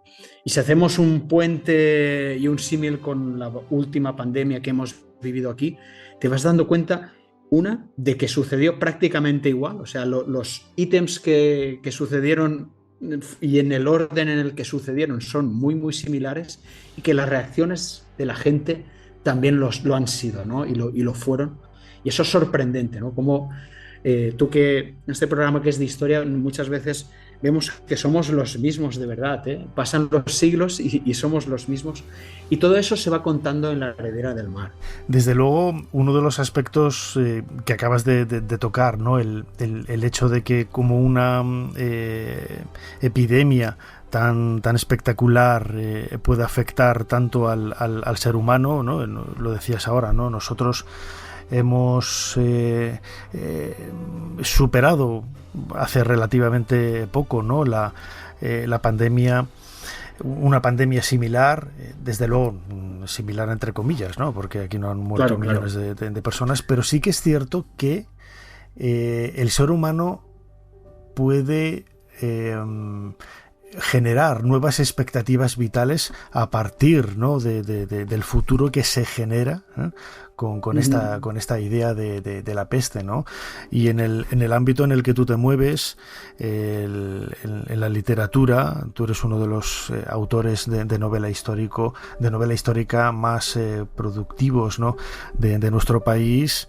En tu novela, la heredera del mar, todo ese tipo de contratiempos no dejan de ser un elemento más que ayudan, ¿no? a los protagonistas, a los personajes, a generar nuevas historias y nuevas vivencias, ¿no? Efectivamente, esta novela es una novela de emociones, es una novela de pensamiento medieval, de pensamiento simbólico, porque al final es la historia de 4 hijas de un mercader valenciano, de un poderoso mercader. La familia Montaner es ficticia, pero sí que se inspira en los Michavila, que es una familia de mercaderes que tenía casa en la calle Moncada de Barcelona. Y por tanto, bueno, hemos seguido un hilo histórico bastante fiel, pero en realidad esta historia va de una situación en la que estas jóvenes van a tener que huir de Valencia por haber ofendido al rey, y mientras huyen y van a Barcelona es cuando llega esa oleada de peste. Una de las cosas que he tratado de hacer, como he dicho al principio, era seguir el día a día de la peste, y además el día a día siguiendo un poco las crónicas de la ciudad de Barcelona, de Palermo, de Mallorca, en la que vamos viendo que tal día se realizó una procesión, tal día se llenaron las iglesias, tal día ocurrió este suceso. Es decir, sí que tenemos incluso ciertos datos históricos que podemos seguir y vamos viviendo con estos personajes ese día a día, pero sobre todo, más que contar la peste, era tratar de tender ese puente emocional que decía. Mirad, si en el 2018 hubiéramos descrito una situación en la que unos personajes se asoman por una ventana y ven una calle vacía y sienten esa incertidumbre por saber qué estará pasando en las casas, habrá muerto la gente, se está extendiendo esto, llega el fin del mundo, pues hubiera sido más dificultoso de describir que si lo hacemos en 2022. Yo creo que ahora, describiendo una situación de simplemente viendo una calle vacía desde una ventana en plena epidemia, todo el mundo conecta de manera emocional con aquellos momentos en los que nosotros vivimos eso. Entonces, nos permite entender mejor qué pasó y sobre todo sentir mejor las emociones de los personajes cuando ven que ellos lo entienden como un castigo divino, pero sobre todo lo que sienten es la incertidumbre y sobre todo también esas reacciones, ¿no? También nosotros hubo gente que se miró a sí misma y con egoísmo, gente que fue generosísima con los demás, solidaria, y todos esos procesos personales se dieron, ¿no? Se dieron en el siglo XIV como se dieron en el siglo XXI, y es fascinante, ¿no? Un poco hacer esa comparativa, aunque fue aquello totalmente distinto, pero sí que creo que como lectores se van a sentir parte de esta historia con mayor profundidad que si hubiera estado escrita hace 5 años, por ejemplo, o 6, ¿no? Y eso es una de las cosas que sí que he tenido mucho cuidado de que fuera una novela sensitiva, ¿no? Y apelar así a las emociones y ver si estas chicas, si estas protagonistas sabrán resolver sus miedos, serán capaces de superarlos, serán capaces de afrontar la problemática que trajo esa peste, porque no solo fue la infección. Después nadie recogió el trigo, nadie recogió la uva, no había pan, no había, es decir, vino una hambruna, cosa que al menos nosotros no hemos tenido, pero en aquel entonces toda la infraestructura, que era mucho más frágil que la nuestra, se vino abajo, ¿no? Por falta de gente, por falta de brazos, y eso generó después muchos más problemas, ¿no? Y todo eso, pues bueno, queda creo que reflejado en esta historia, que sobre todo es de aventuras, de misterio y de acción, ¿no? Pero en ese contexto tan fascinante que es la peste negra. Lo acabas de decir, ¿no? Tu novela está protagonizada por una mujer, Marina Montaner, y toda su vida, toda su experiencia vital queda marcada de alguna forma por la peste, ¿no? Ella está integrada en una familia de mercaderes, es una familia, pues desde el punto de vista económico, una familia no voy a decir de clase media, en el sentido de los factores económicos pueden determinar un poco, ¿no?, la propia existencia vital, pero el dinero, aunque no, una amiga de la universidad decía que el dinero realmente no te puede dar la felicidad, pero ayuda mucho a conseguirla, ¿no? Y desde luego que en este sentido Marina se va a ver beneficiada, ¿no?, por este hecho, pero claro, los problemas, ¿no?, que determina la peste y las circunstancias de esa Barcelona de mediados del siglo XIV son determinantes, ¿no?, para marcar un poco el sentido de la historia. Efectivamente, porque Marina Montaner nos va a permitir otra cosa. Estamos dentro de ese contexto. De alguna manera a mí, como autor, me fascinan las épocas de oscuridad, porque es donde las estrellas brillan más, ¿no?, en la noche, ¿no? Entonces, era un escenario ideal para contar la historia de una mujer y a través de sus ojos mostrar otra realidad bastante desconocida de la Edad Media, que es el papel de la mujer en la Edad Media, más allá del ámbito doméstico y lógicamente más allá de lo que serían reinas o nobles. El papel de esas mujeres, entre comitas, de la calle, en el sentido de artesanas, mercaderas, porque a través de Marina vamos a ver precisamente eso. Había mujeres mercaderas, mujeres que invertían su dote en empresas mercantiles, mujeres que incluso llegaron a asociarse. Había en Barcelona documentadas con nombres mercaderas, pero además mercaderas con mujeres empleadas, incluso matrimonios que cada uno tenía un oficio distinto.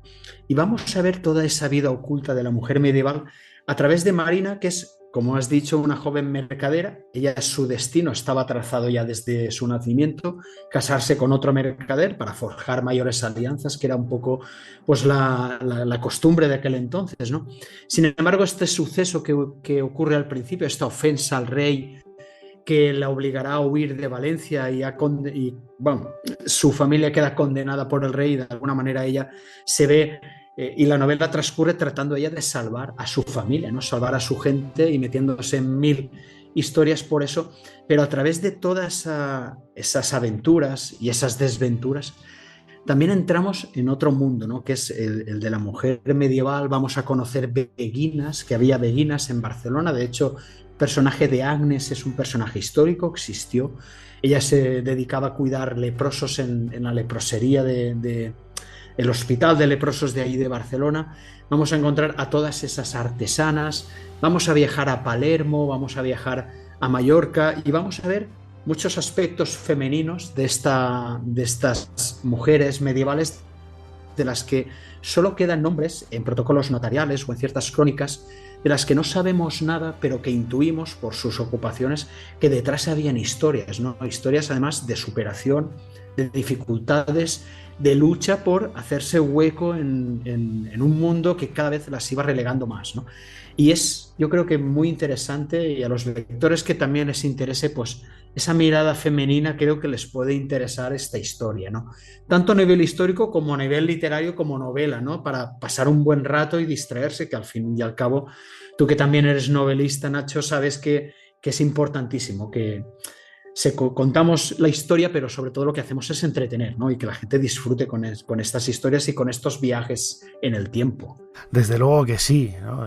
Una de las virtudes con que cuenta la novela histórica, la literatura, es que te ayuda a recrear vivencias personales, a recrear personajes, y sobre todo a compartir, ¿no?, con el lector circunstancias, situaciones en un marco histórico, ¿no? Por eso la primera pregunta de esta conversación contigo, Juan Francisco, era eso, ¿no? El contexto histórico que hay alrededor de una novela, que sí, es cierto, es una novela, es ficción, ¿no?, como dicen los ingleses a la hora de definir el tipo de literatura, si es ficción o no ficción, pero desde luego ayuda, ¿no?, a recomponer de alguna manera el ser humano, ¿no?, que es en definitiva un poco lo que se busca, ¿no?, de alguna manera. Sí, así es. Juan Francisco, la historia que cuentas, sí, de Marina Montaner, es cierto que es un personaje inventado, pero como decías, bueno, pues de alguna forma es un personaje también real desde el punto de vista que pudo haber más de una Marina Montaner en aquella época del siglo XIV, ¿no? Las fuentes con que tú te nutres para recrear su vida, para inventar su vida, están basadas precisamente en hechos históricos reales y en personajes que de alguna forma te han inspirado a ello, ¿no?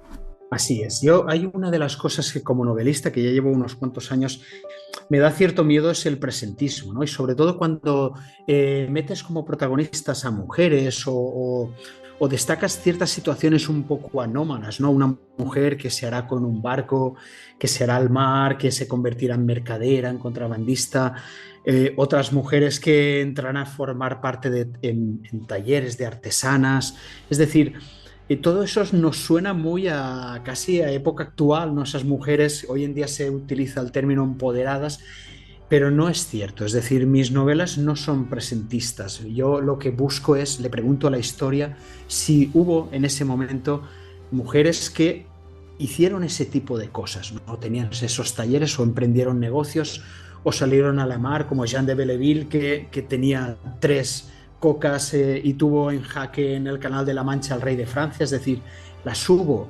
pocas, aisladas, muy desconocidos, pero hubo mujeres que hicieron todo eso que sale en La heredera del mar. Por eso es por lo que vale la pena contarlo, ¿no? Y una de las cosas que también te quería destacar, la tercera pata de esta novela, si la primera es esa peste, ese contexto de la Guerra de la Unión, la segunda es la historia de las mujeres, la tercera sería lo ancestral, que yo creo que te encantará y a muchos oyentes también les gustará. He tratado que esta novela sea viajar no solo al mundo medieval, sino a la mente medieval, ¿no? Entonces, esa mente no es como la nuestra, no era una mente cartesiana, era una mente simbólica.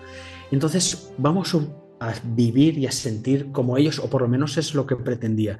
Y hay un recurso que estoy convencido de que era así, y es el tema de las historias orales. Mirad, yo ya llevo 8 años dedicándome a estudiar este tipo de historias, además las divulgo en Apun Radio aquí en la Comunidad Valenciana, y me voy dando cuenta de que, igual que la medicina, aparte de la medicina normal, en la Edad Media existía esa medicina popular, que todavía existe, de remedios caseros, de hierbas, de mezclas de hierbas para sanar. Yo creo que la mente también enferma, ¿no? Y el alma enferma, y en la Edad Media, que no había psicólogos, no había coach, no había ese tipo de cosas, yo creo que la gente se sanaba con historias, ¿no? Historias ancestrales, hay historias antiquísimas, tú que eres un experto en Egipto, hay historias que realmente nos vienen de aquella época y que se están contando prácticamente hasta hace 4 días como cuentecitos de viejas, y son historias que tienen miles de años y han sido historias que servían para curar el alma en el sentido de afrontar el destino, afrontar las desgracias. Mira, esta desgracia que te ha ocurrido es como le pasó a... y empieza esa historia oral que tiene miles de años y de alguna manera te sirve como ejemplo, te sirve como guía. No estoy hablando de la moralina o de la moraleja de los cuentos, estoy hablando de códigos más profundos, ¿no? De ideas ancestrales para afrontar los hechos de la vida, para asumirlos. Y yo creo que en la Edad Media era imprescindible que se contaran esas historias y veréis, quien se enfrenta a la heredera del mar, que nuestros personajes se las cuentan, ¿no? Es decir, se ayudan así, cuando se hunden, ese miedo a la peste, ese miedo a lo que sucede, en vez de darle 2 palmadas en la espalda, tú tranquilo, date cuenta, y así ese tipo de razonamientos lógicos lo que hacen es, creo yo, contarse historias, ¿no? Y es un poco una de las cosas que en la heredera del mar he querido destacar y creo que a los oyentes les puede de verdad interesar. Desde luego que sí, nos consta y desde luego que nos acerca, ¿no? Desde el punto de vista humano a una realidad, ¿no? Que, como decías ahora, va más allá, ¿no? de elementos históricos, de realidades que son comunes, ¿no? A diferentes épocas y que en definitiva, bueno, pues nos acercan a comprender nuestra vida diaria, nuestra vida cotidiana, más allá de lo que podamos especular, ¿no? Desde el punto de vista histórico. La heredera del mar seguro que os va a hacer disfrutar, os va a hacer recrear vivencias, momentos y desde luego algo muy profundo, que en definitiva, y es que somos humanos, ¿no? Somos personas en un contexto aparentemente hostil, aparentemente duro, aparentemente difícil, pero que siempre la propia realidad de las personas es lo que hace solventar cualquier tipo de problema y seguir mirando hacia el frente, mirando hacia adelante con la enriquecedora vida que caracteriza a cada una de las personas. Juan Francisco Ferrándiz, autor de La heredera del mar, Grijalbo. Amigo, muchísimas gracias una vez más por habernos ayudado a hacer un poquito más de historia. El placer ha sido mío y como siempre un honor y encantadísimo de contaros este tipo de cosas, por supuesto que sí.